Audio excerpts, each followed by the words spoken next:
On May the 7th, 2010, John Wathen and pilot Tom Hutchins flew out over the Gulf of Mexico. Along the way, we saw small boats dragging buoys out to the islands to protect them from the oil sheen that was certainly coming our way.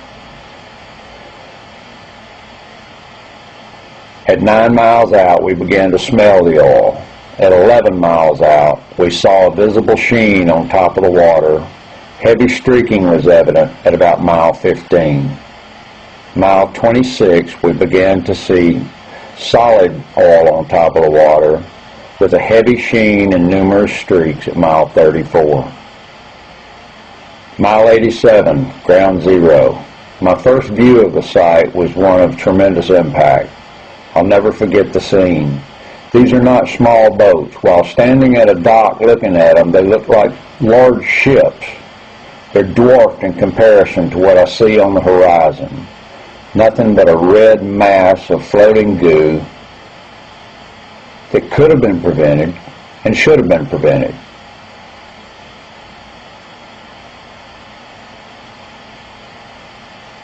I was horrified when I looked and saw how many boats there were on the horizon that didn't seem to be doing anything at all that was effective. Going around in circles, small boats with booms on the back of them, sent out to gather up oil in what looked like teacups compared to the horizon.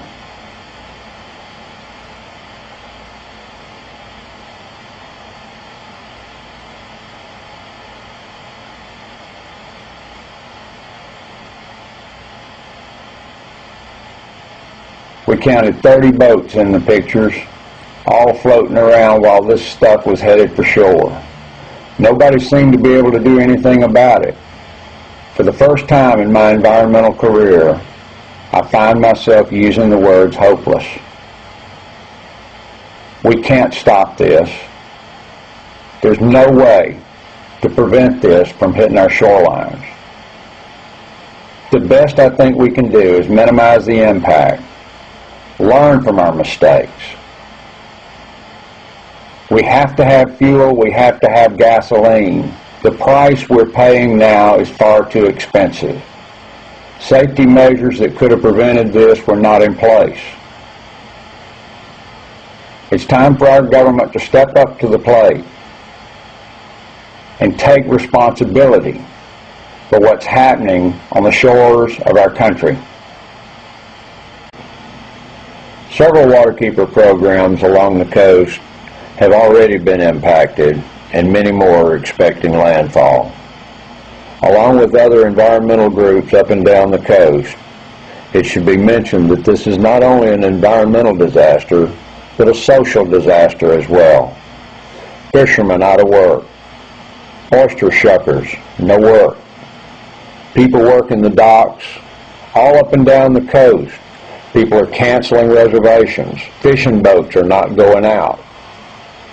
The economic impact to this event will be incredible and felt for decades to come.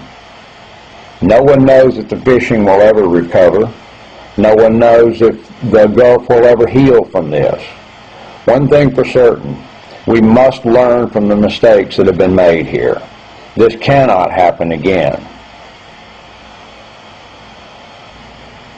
The Gulf appears to be bleeding. Will we ever be able to stem the tide? Will we ever be able to put a stop to this? Will the Gulf ever heal? As far as you can see on the horizon now, there's these mats of this reddish pink sheen. It was easy to find our way back to shore. All we had to do was follow the red. There was a perfect line of it leading from the rig toward the shoreline. Here, right off Ship Island and Horn Island, we found sheen behind the islands and in the Sound.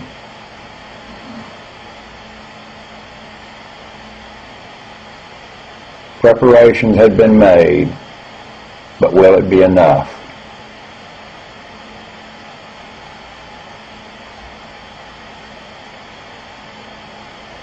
Dolphin Island in Alabama, we saw sheen coming ashore at the far end of the island.